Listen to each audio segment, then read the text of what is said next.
안녕하십니까. 국토부에서 3월 13일, 그러니까 내일 모레죠. 내일 모레부터 시행될 자금 조달 계획서 대출 대상 지역을 확대하고 투기 대응을 강화한다고 하는 자료를 발표를 했는데요. 이것도 자금 출처가 없었던 건 아니에요. 옛날에도 있었는데 이제 두 가지 크게 내보면 내용이 두 가지예요. 첫 번째가 옛날에는 일정한 지역에 있어서 3억 이상인데 이번에는 모든 지역을 다 대상으로 했다라는 점.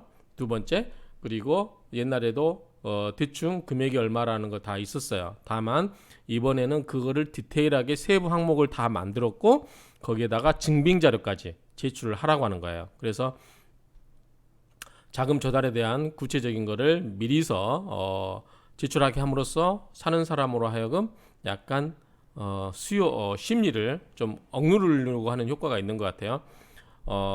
나중에 이제 우리가 일단 사놓고 나중에 자료를 제출하라면 그때 제출하지요라고 하고 살 때는 쉽게 생각할 수 있어요. 그렇죠?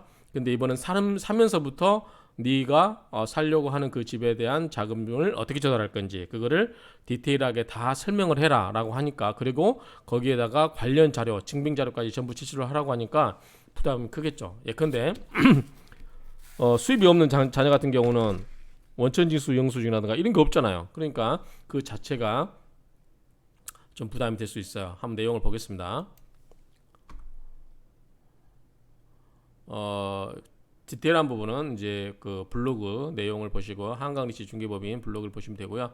자, 주요 개혁 내용을 보겠습니다. 자, 자금 조달 계획서 제출 대상 지역을 확대했다. 옛날에는 투기 과열지구 3억 이상 주택에 한했었는데 이번에는 투기 과열지구하고 조정 대상 지역의 3억 이상 주택, 그리고 비유 규제 지역도 6억 이상 주택은 자금 조달을 어떻게 하는지. 그래서 실은 모든 지역에 대해서 한다는 것 뿐이에요. 근데 투기 과열지구하고 조정 대상 지역은 3억 이상, 그리고 그 나머지 기타 규제하고 있지 않는 지역은 6억 이상의 주택에 한해서 자금 조달을 어떻게 할 것인지 이렇게 하라라고 하는 거죠.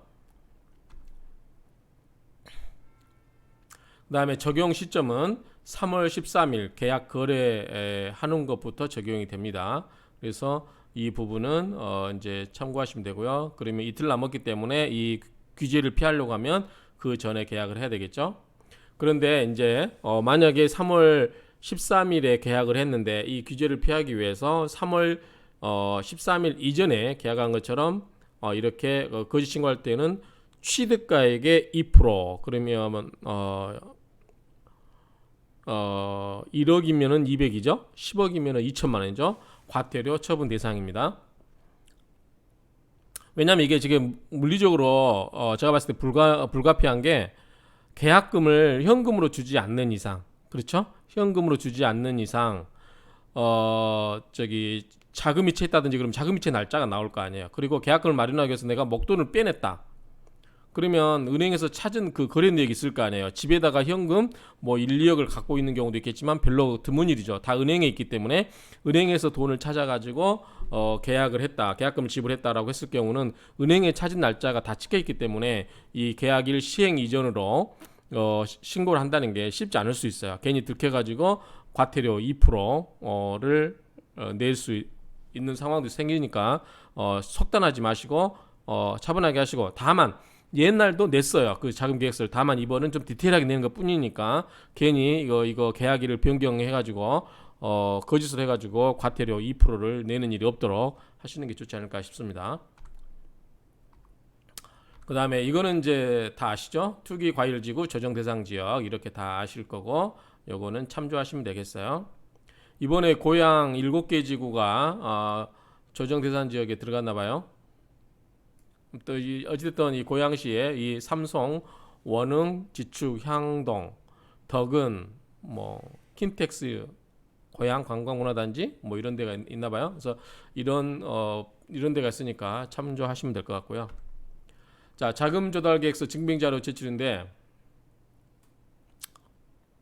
투기 과열지구 9억 초과 주택 거래 신고 시 자금 조달 계획서상에 작성 항목별로 예금 잔액 증명서, 소득 금액 증명 등 객관적인 증빙 자료를 첨부하여 제출하도록 한다.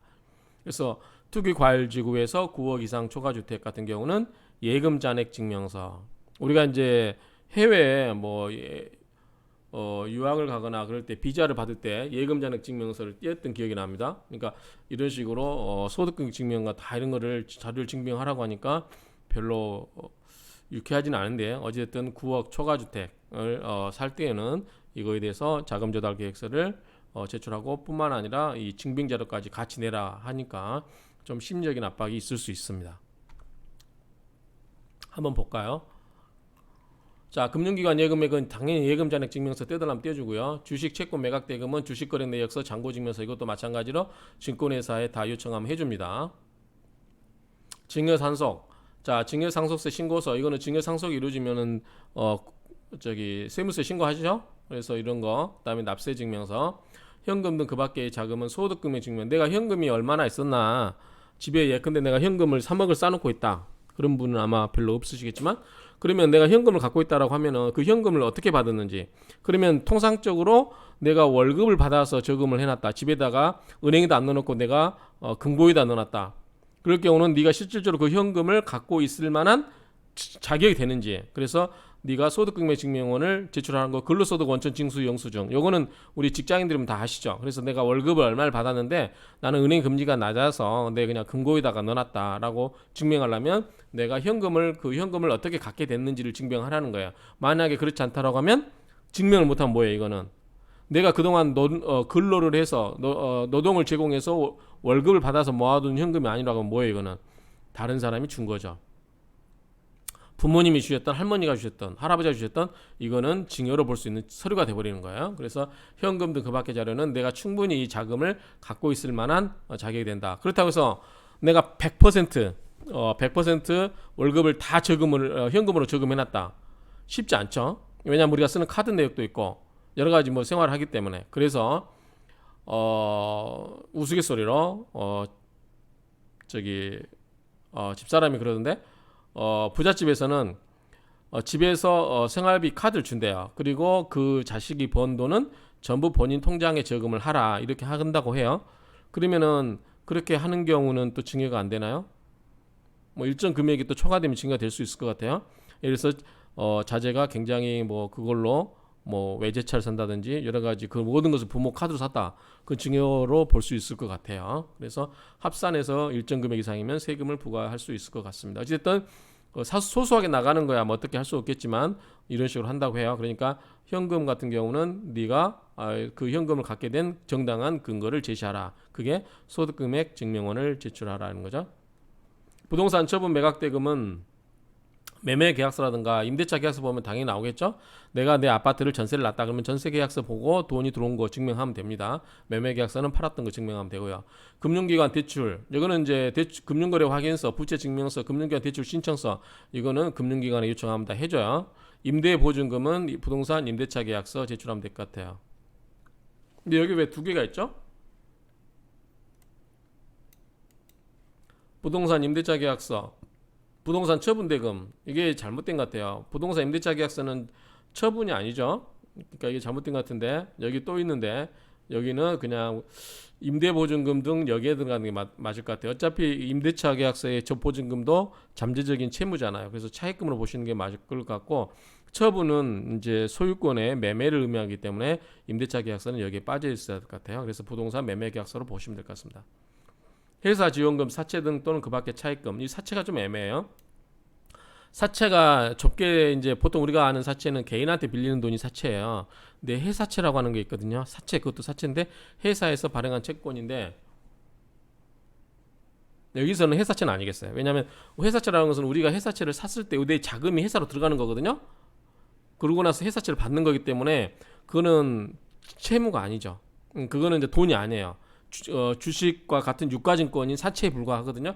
그러니까 그 사채를 내가 주고 주식을 아파트 사는 건 아니니까 이 사채는 아니고 여기는 개인 간의 금융거래, 금전 차용증을 쓰고 빌리는 돈이 되겠습니다. 그래서 회사채는 아니겠어요. 자, 회사 지원금, 회사에서 얼마를 지원받았다. 매매대금, 주택 매입 시 굉장히 요즘은 많이 없어진 것 같아요. 옛날에 제가 있을 때만 해도 금융감독원 같은 경우도 이거 1억 3천인가? 이자 없이 빌려줬던 것 같아요. 그 다음에 1%인가 전세자금도 1억 2천인가 1억 1%인가 대출했던 것 같은데 그래도 저는 이제 그 후배들한테 그냥 사라 그랬어요. 이거 회사에서 돈 빌려준 거 너무 믿고 있다 보면 자기 재산이 안 된다. 전세자금에 너무 만족하지 말고 사라 집을 무리해서라도 대출 받아 사라. 그런 분들 다 지금 어느 정도 재산을 형성할 수 있겠죠. 자, 그 다음에 요거는 이제 그 내용을 한 거고요. 위에서 제가 설명을 드렸네요. 그 다음에 부동산 매도 계약이 이루어지지 않았다. 이제 매매 계약서만 쓰고 돈이 아직 이루어지지 않았어. 돈이 다 들어온 게 아니에요. 그리고 그 다음에 증석, 상역, 차입 등 자금 조달이 실행되지 않는 경우에는 계획 중인 내용을 자금 조달 계획서의 항목에 기재하고 증빙 자료로 제출하지 않을 수도 있다. 그렇죠? 그래서 아직 매도 계약이 체결되지 않았거나 금융기관 대출 신청이 이루어지지 않았고 그래서 현재 집행이 되지 않아서 그런 돈이 현재 들어와 있지 않지만 내가 계약을 하면서 잔금 날짜가 늦어질 수도 있잖아요. 잔금 날짜가 늦어질 경우는 계약 시에 계약금만 걸어놓고 내가 부동산을 팔아서 또는 대출을 받아서 그 돈을 받아서 잔금을 치르겠습니다라고 하는 그 계획 정도만 알려주면 되지 현실적으로 자금이 들어온 게 아니기 때문에 그런 거에서는 구체적으로 증빙자료를 제출하지 않고 다만 자금 조달서 계획사항에다가 이 내용으로 이렇게 자금 조달하겠다고 하는 내용만 기재하고 증빙자료는 제출하지 않아도 된다. 이런 이야기입니다. 다만 잔금 지급 등 거래가 완료된 이후에 국토부 또는 신고관청이 증빙자료 제출을 요청하면 이해해야 된다. 그러니까 끝나면 무조건 제출을 하는 게 아니라 그냥 그 정도로만 해놓고 나중에 국세청 국토부라든가 이 신고관청이 그 관련 자료를 제출하세요라고 하면 그때 제출해도 된다는 얘기입니다. 자, 이럴 경우에 증빙자료를 제출하지 않으면 500만 원 과태료 처분 대상입니다. 아까 우리가 그 계약 날짜를 바꿔서 이 규제를 피하려고 했을 때 과태료 얼마? 취득가액의 2%. 그렇죠? 그 다음에 증빙자료를 아예 제출 안 해서 그러면 이건 몇 프로? 얼마? 500만 원 이하의 500만 원을 과태료 받습니다. 그 다음에 아까 이제 이번 그 자금 조달 계획서도 옛날에도 있었지만 이번에 좀 디테일하게 세부 항목이 구체됐다라고 했었어요. 그래서 보면 자, 이거는 왜 했냐면 편법증가라든가 대출 규제 위반 등 이런 거를 발생 가능성이 높은 항목에 대해서 자금 제공자와의 관계 등을 구체적인 사항, 그래서 그게 증여 상속, 그 다음에 증여 자금 제공자의 관계, 차입금 제공자의 관계, 금융기관 대출 유형별 세부, 주택담보냐 신용이냐 그 밖의 대출이냐. 그래서 그 밖의 대출 같은 경우는 대출 종류를 기재를 하라. 이게 뭐냐면 아무래도 그 사업자금을 대출 받아가지고 그걸로 집을 사는 경우를 하는 것 같아요. 그래서 금융기관에서 처음부터 주택담보대출로 대출을 받으면 좋은데 그거는 금융기관이 금감원 검사 같은 거 나오기 때문에 그 정부 정책에서 하지 말라고 하기 때문에 할 수가 없어요. 다만 이제 돌려서 사업자금으로 대출을 했는데 그 사업자금을 가지고 주택을 살 수도 없잖아요. 그럼 바로 해소해버리니까 그럴 경우에 대비해서 이 대출의 종류를 주택담보, 신용 그 밖에 대출을 하고 이 그 밖에 대출 같은 경우는 그 대출을 유형을 적어라라고 하는 것 같아요. 그러니까 이 꼼꼼해진 거예요. 촘촘하게 다 보겠다는 거예요. 그냥 대출이라고 하면은 그 대출이 뭔지 주택담보인지 신용인지 그 다음에 사업자금 대출인지 아니면은 여러 가지 항목이 있죠. 그래서 그런 경우는 대출의 종류를 적도록 하고 있다. 그 다음에 사항과 조달 자금의 지급 수단. 이제 우리가 이 지급 수단은 이제 여러 가지 있죠. 방법이 계좌이체, 현금 지급, 보증금, 대출 승계 여러 가지 있죠. 그래서 이제 지급 수단은 우리가 이제 금융 거래에 있어서 여러 가지가 있어요. 그래서 전자금융거래법이라든가 이런 데 보면 지급 수단이 5가지로 유형이 되어 있죠. 이제 소매 같은 경우는 전자화폐라든가 그다음에 지급 현금 지급, 계좌이체, 그다음에 그 결제 대행 업체를 이용한 PG, 페이먼트 게이트웨이라고 하는 그 결제 대행 업체를 통한 그 결제도 있고 여러 가지가 있죠. 그러니까 있는데 여기서는 주로 이제 큰 거래다 보니까 계좌이체라든가 현금 지급, 그다음에 보증금, 대출 승계 등이 있다. 이렇게 보시면 될 것 같고요. 매수인이 자금 조달 계획서에 실제 기재한 항목별 제출 서류만 제출하면 된다. 그래서 모든 항목에 대해서 쓰는 게 아니라 내가 실제로 그 항목에 대출이 돼 있는 것만 쓰면 된다는 거죠. 항목이 있는 것만 쓰면 된다는 거죠. 그 밑에서 설명드릴 거예요. 자, 참고로 보면 옛날에는 증여 상속 등 얼마. 그렇죠? 근데 증여 상속 얼마고 부부냐, 직계 존비속이냐 그 밖에 관계까지 다 써라고 돼 있어요. 현금 등 기타 얼마. 그래서 현금 등 그 밖에 자금에서 보유연금 얼마, 그 밖에 자산 종료 얼마고 자산까지 다 써라고 하고 있어요. 그다음 금융기관 대출액에서 세부. 옛날엔 대출 얼마 이렇게 했는데 주택담보, 신용대출, 그 밖에 대출. 그래서 아까 대출 종류에서 그 밖에 대출은 항목을 써라고 했어요. 예컨대 사업자금으로 대출 받는지 아닌지. 그 다음에 그 밖에 차입금 제공자 관계 추가. 그래서 그 밖에 차임에서 내가 개인적으로 돈을 빌렸으면 부부, 직계 존비속 관계, 그 다음에 그 밖에 관계, 뭐 친척 관계라든가 아니면 친구 이런 관계가 되겠죠. 그 다음에 자금, 조달자금 지급 방식은 어떻게 할 건지를 이제 쓰라고 한 건데 총 거래 금액이 얼마고 계좌이체 얼마, 보증금, 대출금, 승계 얼마, 현금 그 밖에 지급 방식 얼마 이런 식으로 쓰라고 하고 지급사 이렇게 하고 있는데 옛날에도 보증금하고 대출 승계 이런 건 있었어요. 근데 그런 항목을 써버렸으면 됐는데 이제 뭐냐면 계약서에 대출을 얼마, 그러니까 보증금 얼마를 승계한다는 게 있었잖아요. 이런 게 있었는데 이번에는 좀 구체적으로 디테일하게 이런 거를 다 쓰게끔 돼 있다는 거죠. 그래서 지급 방식에 대해서 이런 거를 다 세부적으로 쓰라고 한 것이 있습니다. 그다음에 자금 조달 계획서 증빙서류 제출 방법은 요거는 전과 비슷해요. 같아요. 자, 원칙적으로 중개계약인 경우는 공인중개사가 실거래 신고를 하죠. 지금까지 해왔었죠. 그런데 옛날에는 자금 조달 계획서가 없었어요. 그렇죠? 그러니까 증빙 자료가 없었어요. 그래서 자금 조달 계획서의 내용을 우리가 매수인한테 받아요. 매수인한테 받아서 자금 조달 어떻게 할 것입니까? 라고 해서 양식을 매수인한테 주고 매수인이 거기다 기입해주면 그거를 그대로 거래 신고할 때 썼었어요. 그런데 지금은 이제 뭐냐면 여기에다 뭐가 있냐면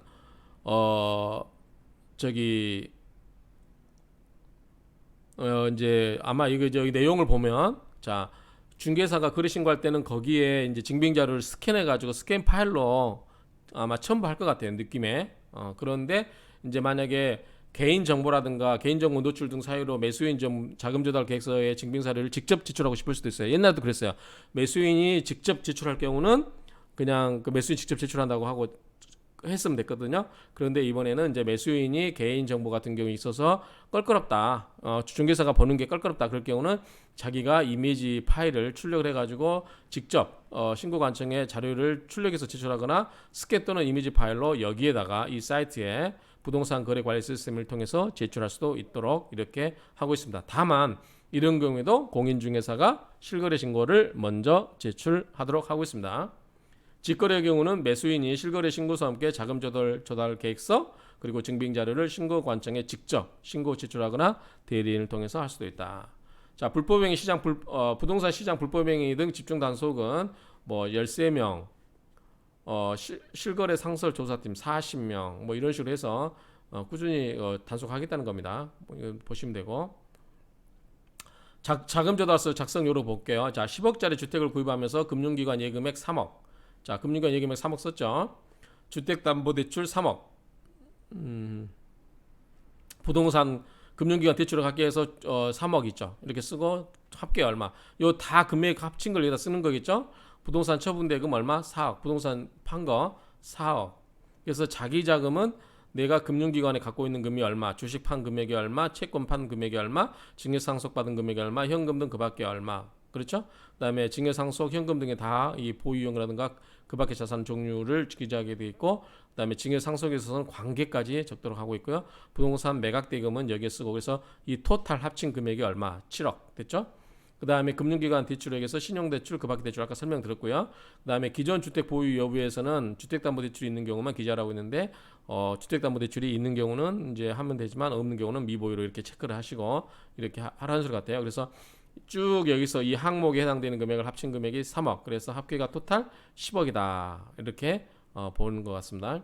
자, 이번에는 11억이에요. 예금 4억, 주식 매각 1억, 증여 3억, 주택담보 2억, 회사 지원금 1억. 이걸 한번 보겠습니다. 그 다음에 여기에 보면 여기에 해당되는 게 잔액증명서겠죠. 그 다음에 요거는 뭐예요? 매매계약서겠죠. 부동산 매매계약서. 그 다음에 주택담보대출은 금융기관에서 대출받은 거니까 금융거래 확인서. 이 세 가지를 제출해야 되겠죠.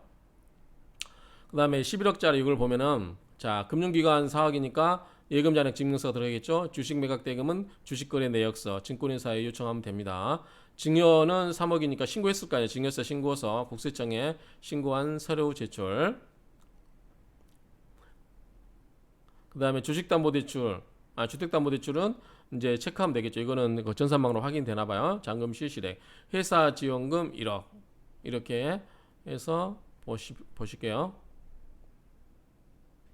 금융거래 확인서, 회사 지원금 대출 확인서는 대출 실행 후 소명 요구 시 제출하라고 되겠네. 처음부터 제출하는 게 아니고 마지막에 주택담보대출이라든가 회사 지원금 이런 거는 나중에 이제 국토부라든가 국세청에서 사실 확인을 위해서 확인할 때 이 서류를 제출하세요라고 하면 그때 제출해도 된다는 얘기입니다. 금융기관 4억, 주식 1억, 증여 3억, 직계존비속 관계부 이렇게 적었죠.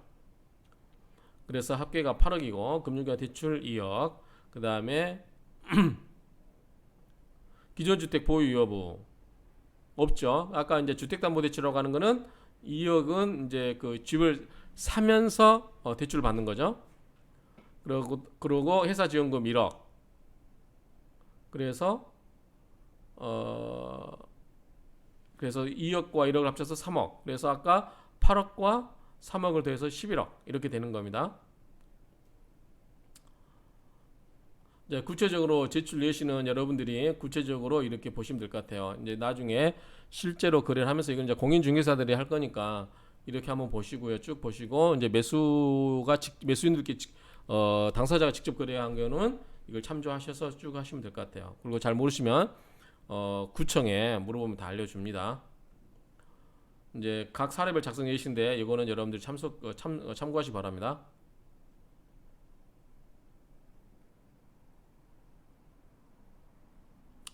디테일한 부분은 한번 보시고, 자, 이 서식지는 이렇게 아까 본 거하고 똑같습니다. 그래서 이 서식지가 있기 때문에 요거는 여러분들이 참고하시면 될 것 같아요. 이거를 보시고 이렇게 해서 마치도록 하겠습니다. 아무튼 좀 많이 심리적으로 위축될 수 있어요. 그렇지만 옛날에도 금액은 똑같았다. 다만 그 구체적인 디테일한 항목은 열거되지 않았고 증명 자료가 쉽지 않다. 근데 증명자료 해봤자 크게 어려운 게 없어요. 예금잔액증명서 은행 가서 띄면 돼요. 주식거래 내역서도 마찬가지 증권회사가 띄면 되고요. 잔고증명서 같은 경우도 마찬가지고 현금이 주식거래 하면서 여러분들 그 계좌에 다 주식만 있는 게 아니고 현금도 있을 수 있잖아요. 그 현금을 쓸 경우는 잔고증명서를 띄면 될 것 같아요. 그렇죠? 증여상속은 어차피 다 신고하실 거니까 그 신고가 증명하면 되고 어려운 거 없어요. 심리적으로 위축될 건 없어요. 그냥 하시면 될 것 같습니다. 매매 계약서라든가 임대차 계약서 이것을 하는 거니까. 그래서 제가 봤을 때는 이제 이 자금 이번에 그 내용은 투기과열지구에서 전국으로 확대됐다라는 점과 이제 증빙 자료를 실제로 제출을 하라고 함으로써 옛날에 이제 대학생인 미성년 미성년 아니죠. 대학생인 자녀에게 집을 하나 사주고 싶을 때 그 대학생이 현금을 뭐 얼마나 갖고 있는지 모르잖아요. 근데 실제로 네가 현금을 갖고 있다라고 하면 그 현금에 대해서 근로소득 원천징수 영수증을 그거를 제출하라고 하잖아요. 근데 월급을 받은 적이 없어요. 그러면 뭐야? 이거는 부모가 그 현금을 자식에게 증여한 거 버리죠. 그러면 이거는 증여세를 징구할 근거가 되는 거죠. 그래서 이런 식으로 자금 조달 계획에 관해서 그다음에 특히 편법 증여를 막으려고 하는 그러한 내용으로 보입니다. 그래서 이번에 그 국토부에서 이 자금 조달 계획서라고 하는 구체적인 내용을 가지고 이렇게 했는데 어쨌든 이 부분을 여러분들이 참고를 하셨으면 좋겠습니다. 감사합니다.